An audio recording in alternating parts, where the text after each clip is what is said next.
venir. Qu'en est-il de la mise à jour et le maintien du registre national des entreprises? Oui, alors, donc les fameuses complétions, corrections qui ont été mises en place en octobre 2023 continuent d'exister. Donc, le principe de ces complétions, corrections, si on reprend ce que l'on avait en fin d'année, c'est la première chose d'aller faire une complétion lorsque l'on voit qu'il y a des données erronées ou absentes. Donc, en cas d'absence de données, une complétion du RNE. Cette complétion se valide automatiquement sur le guichet unique. Suite à cela, il faut faire une correction du RNE, qui là est soumis à un délai de traitement puisque c'est une validation manuelle par l'INPI. Donc ça, c'est vraiment dans le cas où il y a des informations erronées comparées au CABIS.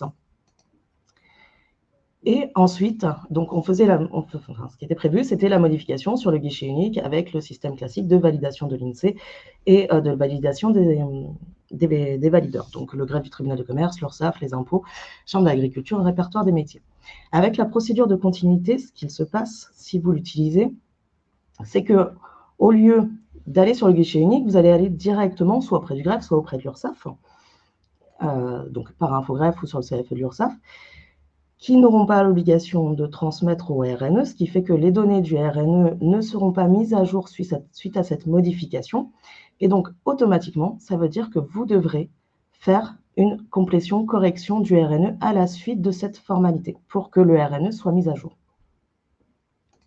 Donc, ça fait double travail.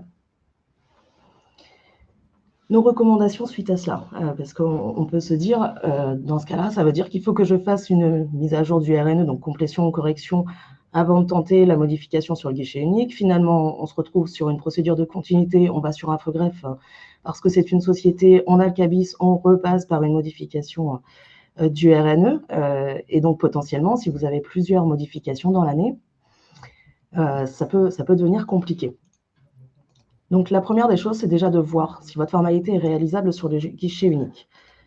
Si elle n'est pas réalisable, vous n'aurez pas le choix, ce sera la procédure de continuité. Donc là, passer pour une société sur infogreffe et ensuite faire la mise à jour du RNE. Ça ne sert à rien de faire une mise à jour de RNE si votre formalité n'est pas possible sur le guichet unique. Vous allez devoir le faire 2 fois, une fois avant et une fois après obtention du CABIS. Si la formalité est réalisable sur le guichet unique, ce qu'il faut regarder, c'est si une correction est nécessaire. La complétion, c'est pas grave parce que c'est validé automatiquement. Il y a encore des bugs, mais en tout cas, ça fonctionne relativement facilement. Et à la limite, la complétion, comme on sait qu'elle est validée automatiquement, on peut y aller. La correction, c'est plus compliqué. Il y a beaucoup de rejets.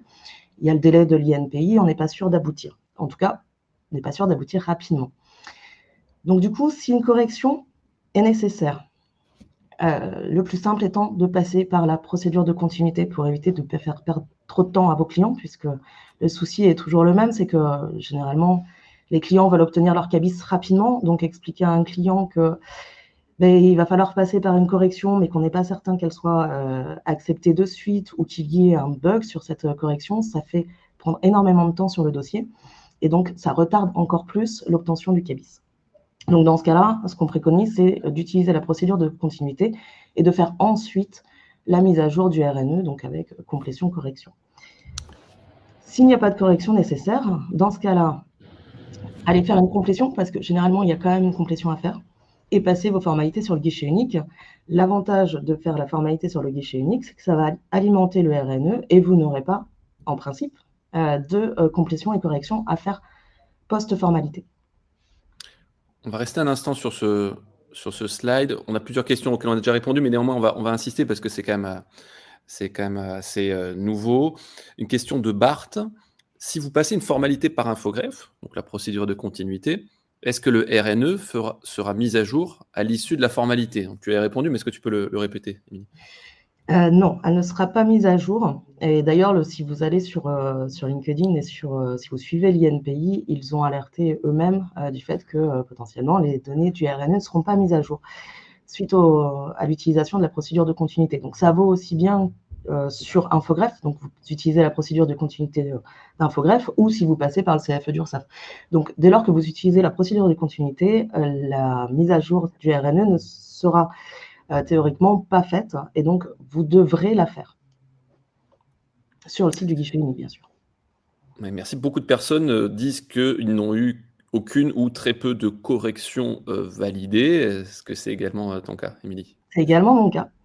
Pour être totalement honnête, sur plus de 300, complétions, corrections que nous avons effectuées, j'ai eu la chance d'avoir une validation de correction. Voilà, donc c'est très, très peu encore, pour le moment.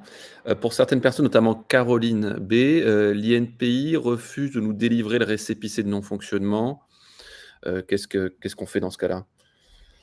Bah, c'est justement, j'ai pas encore eu l'occasion d'avoir à le demander, donc je ne peux pas vous dire si ce n'est insister puisque, bah, ils ont quand même l'obligation de le faire. C'est marqué dans l'arrêté, donc leur rappeler, que l'arrêté prévoit ce récépissé de non-fonctionnement ou au moins qu'il justifie, pour vous expliquer pourquoi ils ne peuvent pas vous le fournir. Est-ce qu'il y a une autre solution, qui est possible, donc une autre voie, une procédure de continuité, que vous n'auriez pas vue ou alors, une façon de passer la formalité, autrement, donc c'est-à-dire, en débloquant un bug.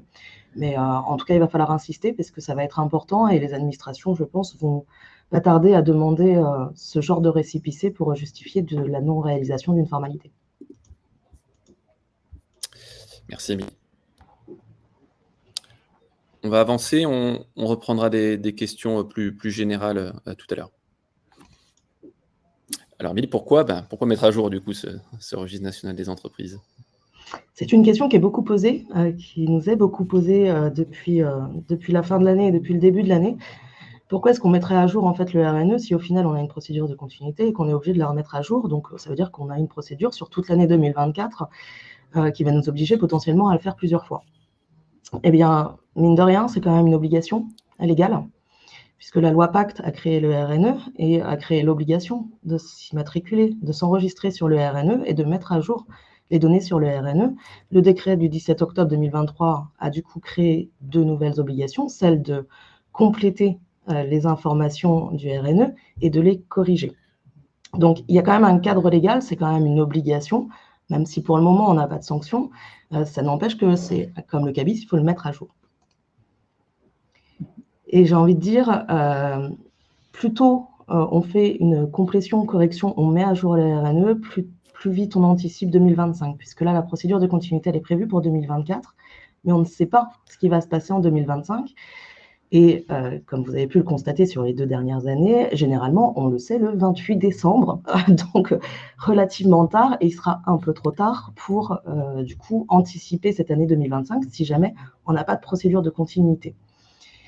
Et puis, bah, le dernier point, c'est que potentiellement, il peut y avoir des restrictions, donc des coupures de la procédure de continuité en cours d'année. C'est-à-dire qu'au fur et à mesure que le guichet unique va évoluer, il est possible que, bah, il y a Infogreffe qui ferme. Si on prend par exemple le dépôt des comptes, là, Infogreffe a rouvert pour les dépôts des comptes.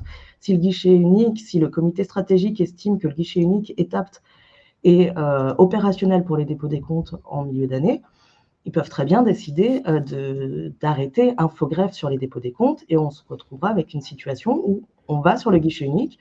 Potentiellement, on va faire un dépôt des comptes d'une société où le RNE n'est pas mis à jour, notamment au niveau du siège. Et donc, dans ce cas-là, il faudra faire la mise à jour. Donc, il est toujours préférable d'anticiper plutôt que d'être sur la réaction au moment où on veut faire quelque chose et on se retrouve bloqué parce qu'on a un sujet d'une donnée qui est erronée et on ne peut rien y faire. Bon, vous l'aurez vu, on a une petite coquille dans le slide là, il manque un S, ne nous en voulez pas. On a beaucoup de questions sur le chat qui disent mais nous en fait on aimerait bien anticiper 2025, mais en fait on n'arrive pas à valider ces corrections sur le guichet unique. Qu'est-ce qu'on doit faire? En fait, le guichet unique, que ce soit pour les modifications, donc que ce soit pour les formalités ou que ce soit pour la complétion correction, ce qu'il faut se dire, c'est que plus on va être nombreux à aller sur le guichet unique, à relever des bugs, à faire remonter des bugs, plus vite les bugs seront résolus. Donc, c'est-à-dire que bah, typiquement, le dernier bug que j'avais eu, c'était sur une complétion autre. Sur la composition, vous avez un dirigeant, il est marqué en autre.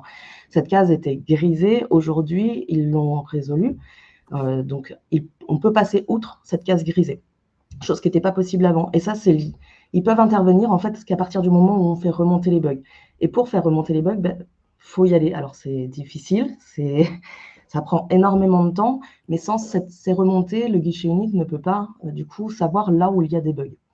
Donc, il faut faut se forcer en fait à y aller, à faire remonter ces bugs pour une amélioration et vraiment pouvoir anticiper 2025. Tout à fait, et certains de vous, notamment Patricia, disent que nos clients ne nous comprennent pas. Comment expliquer à un client finalement que du fait d'une contrainte administrative et technique ici, on soit obligé de perdre du temps sur des dossiers, augmenter les délais, voire parfois être dans l'impossibilité de réaliser la formalité, voire de leur demander des honoraires supplémentaires, parce qu'on passe beaucoup plus de temps à faire ceci. Oui, tout à fait. C'est l'un des plus gros sujets. Enfin, nous, en tout cas, ça a perturbé forcément notre activité. C'est pas facile à expliquer. On a des clients qui le comprennent, qui le conçoivent. C'est pas évident, et forcément, un client, quand il est pressé pour l'obtention de son cabis, a du mal à concevoir que on avait quelque chose qui fonctionnait, qui n'était pas non plus parfait, mais qui fonctionnait. Et aujourd'hui, on se retrouve avec des formalités en plus à faire, un délai plus long et potentiellement des bugs qu'on ne peut pas résoudre. Je n'ai pas de solution miracle là-dessus, si ce n'est de bien expliquer en fait exactement ce qui se passe, de potentiellement le montrer, c'est-à-dire que vous pouvez leur faire des captures d'écran pour leur montrer vos problématiques et de leur expliquer. Et s'ils ne veulent pas le comprendre, malheureusement, je n'ai pas de solution pour ça. Ils auront le même problème avec n'importe quel autre professionnel du droit. Et pour les juristes, il faut expliquer aux dirigeants de l'entreprise que c'est compliqué. Et il y a de nombreux articles, même de presse à ce sujet, donc n'hésitez pas à leur partager ces articles-là. Chez Legal Vision, pour nos clients, on a décidé de leur donner une garantie. C'est qu'on leur propose un service qui est le maintien du RNE à jour. Et donc, on leur garantit que tout au long de l'année 2024 et jusqu'à la fin de l'année 2024, ce RNE sera à jour, même si, nous, les collaborateurs Legal Vision, on va devoir plusieurs fois mettre à jour ce RNE à différentes époques de l'année, en fonction des obligations, en fonction des corrections qui peuvent être apportées sur celui-ci. En effet, vous l'avez compris, si on passe par Infogreffe, le RNE, du coup, n'est plus à jour derrière, et donc il faut repasser sur le RNE. Donc, c'est extrêmement compliqué. Ça va être notre quotidien sur une grande partie de 2024. Il y a énormément de questions qui concernent le pourquoi du comment du RNE, comment on en est arrivé là. Je pense qu'on en parle depuis 2 ans avec Émilie lors à peu près des 10 derniers webinaires. Moi, je vous propose, c'est que si des questions, si vous êtes vraiment intéressé par le sujet, c'est de revenir sur les replays des différents webinaires que vous retrouvez sur la plateforme, sur notre chaîne. On répond à la plupart de ces questions. Aujourd'hui, on essaie vraiment de faire un état des lieux actuel.